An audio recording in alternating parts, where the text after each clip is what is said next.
Hello everyone, it's Kim and welcome back to my channel and Happy New Year. I hope you all had a safe and happy and pleasant holiday season. It is January and this is going to be round 10 of the TBR Cafe, but because it's a new year, I've decided to kind of change the game up a bit, so we're going to get into those changes and a new rule or two, and then we'll get started with round 10 of the TBR Cafe. Our first rule change is how many books I'll be reading per month. Since the game started in April, I've only been doing 5 rolls per game and adding rolls as either a punishment for not finishing my TBR or if I picked a coffee break and it told me to add some additional rolls.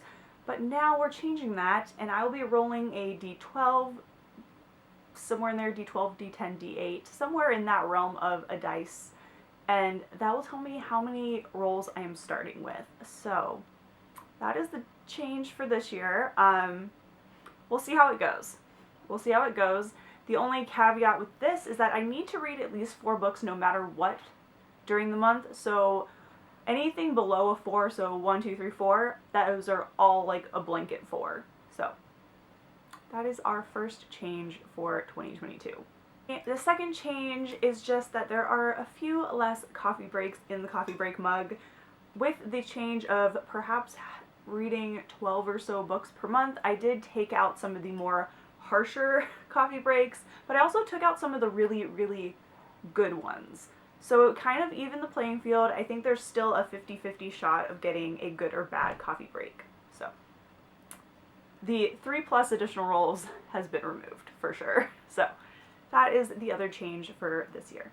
And our final, not necessarily a rule change, but I am holding myself accountable and I want you to help me hold myself accountable.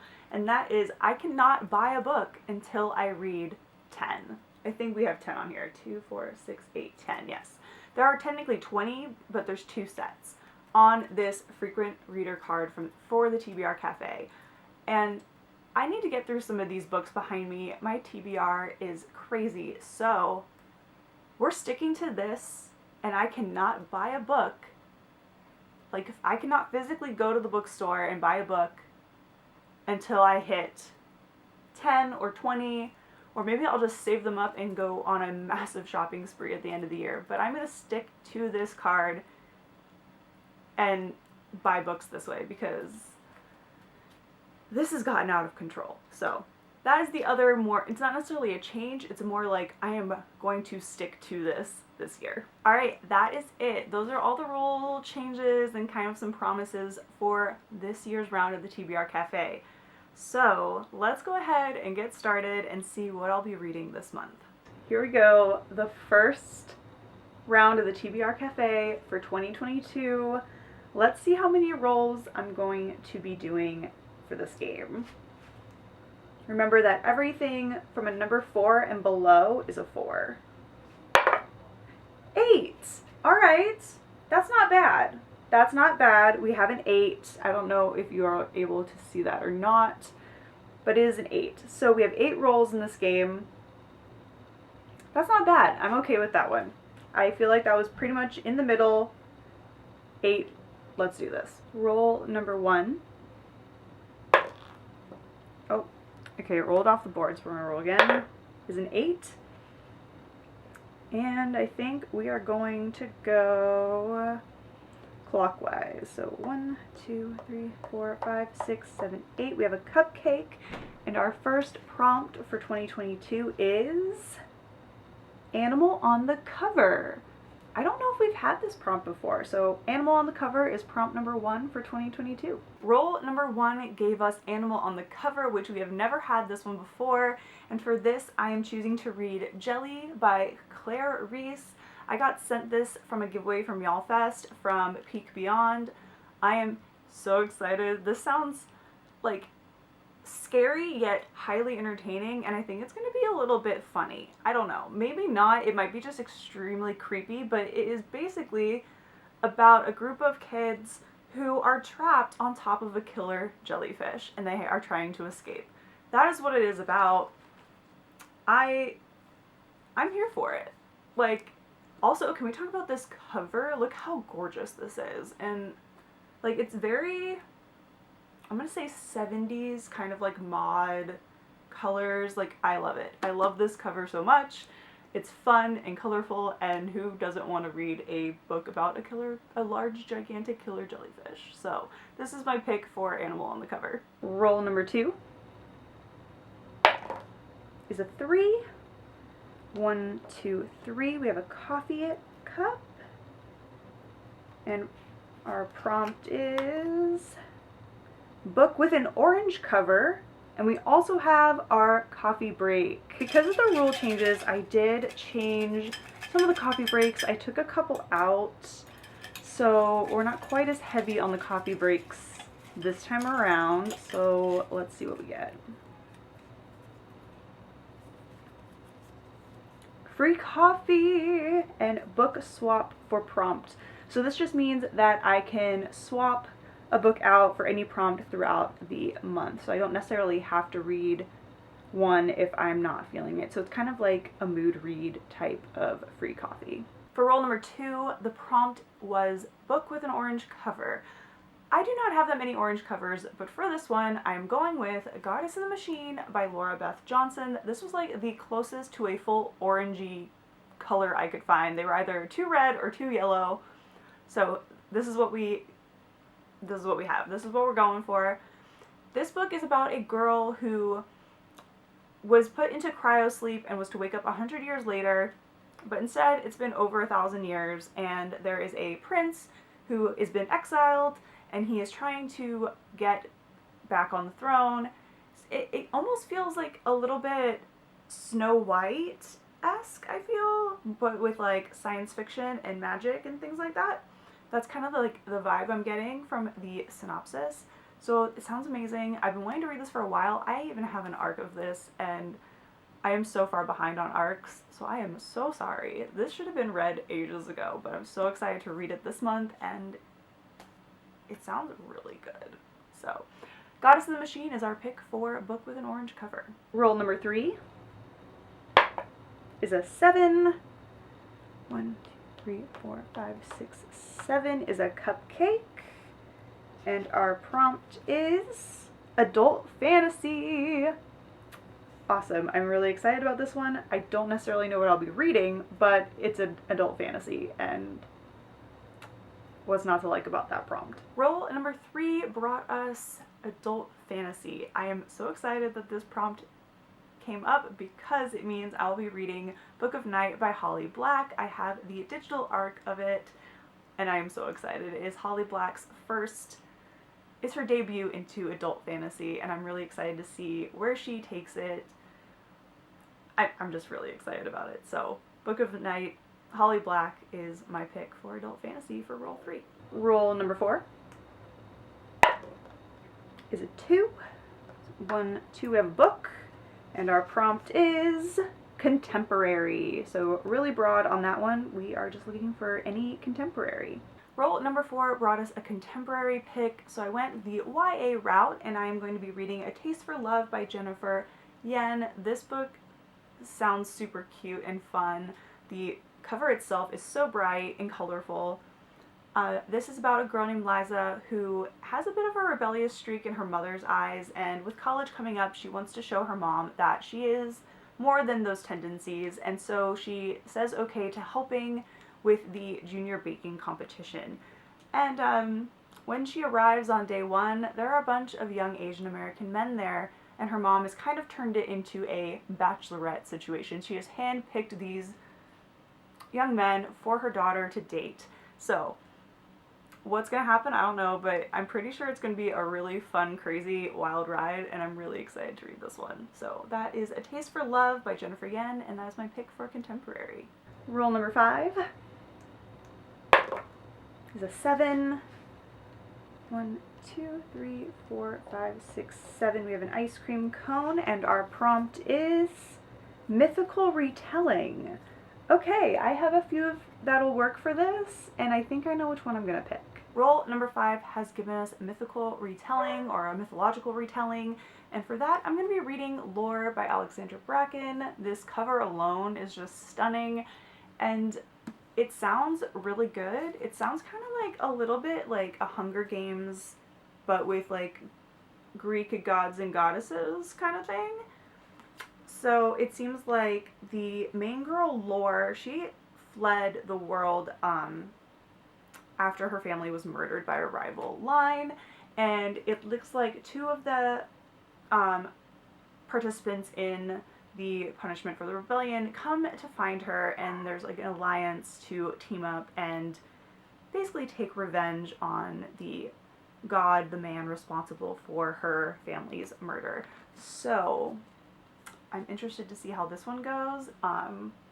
It sounds really good, and I like that it's kind of like taking the Greek mythology and just sticking it in the mortal world, so that is really fun as well. And I believe it's kind of like a modern mortal world. Like it takes place in New York, so it's going to be very interesting to see how all this unfolds. So I'll be reading Lore for my mythical retelling. Roll number 6 is 8. 1, 2, 3, 4, 5, 6, 7, 8. Another book, and our prompt is book with a floral cover. I'm loving this. We're getting a lot of prompts that I don't think we've picked before. So book with a floral cover.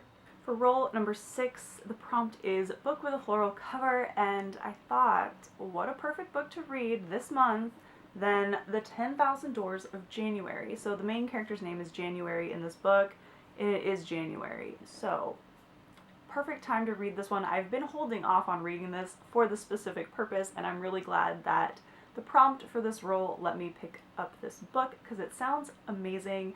I'm going to read you the blurb on the back because it really doesn't give much to what the story is about. So it says, as the ward of the wealthy Mr. Locke, January Scalar feels little different from the artifacts that decorate his sprawling mansion, carefully maintained, largely ignored, and utterly out of place. When she finds a strange book, one that tells a tale of secret doors of love, adventure, and danger, for the first time, January realizes she can escape her story and sneak into someone else's. It sounds amazing. It seems like a really big love letter basically to stories and storytellers, and I'm so excited to read this book. I am guessing that this is a 5-star read for me. And it is also the first book I will be reading by Alex E. Harrow. So, Harrow? I'm very excited about it. So, 10,000 Doors of January for a book with a floral cover. Roll number 7 is a 12. That's going to take us around the board. 1, 2, 3, 5, 6, 7, 9, 10, 11, 12, all the way back to another ice cream cone. And our prompt is 5+ word title. So the title of the book has to be 5 or more words. Roll number 7 has given us a book with 5 or more words in the title, and for that I'm going to be reading The Woods Are Always Watching from Stephanie Perkins. This is the second thriller that Stephanie Perkins has written. I really enjoyed There's Someone Inside Your House. It was definitely one of my fave YA thrillers, and I'm excited to see what she does with this one. This was a gift from my mom's best friend. Their last name is Wood, so The Woods Are Always Watching, which was a very clever book choice, and I'm really excited to read this one. So this is my pick for 5 or more words. Roll 8, our final roll, is a 9. 4, 5, 6, 7, 8, 9, ending it with a coffee. And our final prompt for January is anticipated read. Perfect! I'm of course, we love a good anticipated read, so a perfect final prompt. And the final roll for the game, roll number 8, gave us anticipated read. For this, I of course am reading Zodiac Academy Book 7, Heartless Sky. It is the most recent release in the Zodiac Academy series, and it's the last one before the final book, which is insane. I know this book is going to get wild. I'm worried. I've seen reactions. I've seen that there has been tears. I'm worried, but I'm currently reading it right now, so we'll see how it goes, but it's definitely one of my anticipated reads. I'm really excited to see how it goes. So Zodiac Academy, Book 7, Heartless Sky is my pick for anticipated read. That was it for round 10 of the TBR Cafe. We have 8 books there, but there are still a couple to add to this pile, and one of them is my non-fiction pick for this month. So here is that footage right now. So we also have to pick out my non-fiction book for this month, I'm doing a challenge where I'm trying to read 12 nonfiction books this year, so one a month, and I put about, I was going to say a handful and then I went about. I put about like 15 or so in here, so we are going to pick one of these out as well. So they're all in there, all taped up. I cannot tell which one is which, so I'm just going to kind of like shuffle around and we're going to pick one out, and hopefully it's not too long of one. There's some pretty like long books in here. The Secret! Okay, that one works perfectly. That one is fairly short. I'm excited about this one. So as you can see, the jar picked out The Secret by Rhonda Byrne. This was also a gift from quite a long time ago for my birthday. My friend JJ gave me this, so I'm excited to finally read this one. I'm excited to see what all this is about. What is The Secret? I'm going to find out this month. So it's really short, which is nice. It was a nice nonfiction book to start out this challenge with, because I have quite a few chunky nonfiction books in that jar as well, and I was very, very, very lucky that this is the one that got picked. So The Secret by Rhonda Byrne is my first nonfiction book of 2022. And finally, we have our pick for the 12 challenge that was going around on Instagram stories the last week or so. Here is that one. And our final book to pick out is from the like 12 months, 12 books, 12 recommendations from friends challenge that was going around on Instagram stories. So I'm going to go ahead and pick one of these out as well. So they're all in there, all taped up. I have no idea what's what. So let's see what this one is. If I can get it untaped. It's just washi tape, it really shouldn't be this hard. Okay. So I will be reading His White Roses, which is a Kindle Unlimited book, and I'm really excited to read this one. Alright, so the final book of my January TBR is His White Rose by Vanessa Ruiz. I'm so excited about this book. This book was recommended by the author in my little recommendation story when I asked for recs for this challenge. So I went ahead and I was like, let's put this one in there. We love a self-published author, and I'm excited that it was one of the first chosen books for this challenge. So I look forward to reading it, and that is the final book for my January TBR. Alright, so here they are. This is the stack of books that I'll be reading for January, along with the 3 digital copies. I am very excited about this book stack. It seems like the perfect size to start the year off with. None of them are too long. I think the longest is a little over 500 pages, so I'm really excited about these. So that is the end of round 10 of the TBR Cafe. I'm so excited for the new rules and to see how it goes through this year. I think I got a good batch of books. I think it's going to be a good reading month, and I'm excited to get started, as well as bring you more new content. So if you aren't already subscribed and have been enjoying this video, definitely hit that subscribe button, like this video, leave a comment down below letting me know what you're reading this month, and if you just want to let me know that you're here, drop a coffee cup emoji, as always, down below, and I'll see you all in the next video. Take care and happy reading. Bye everyone.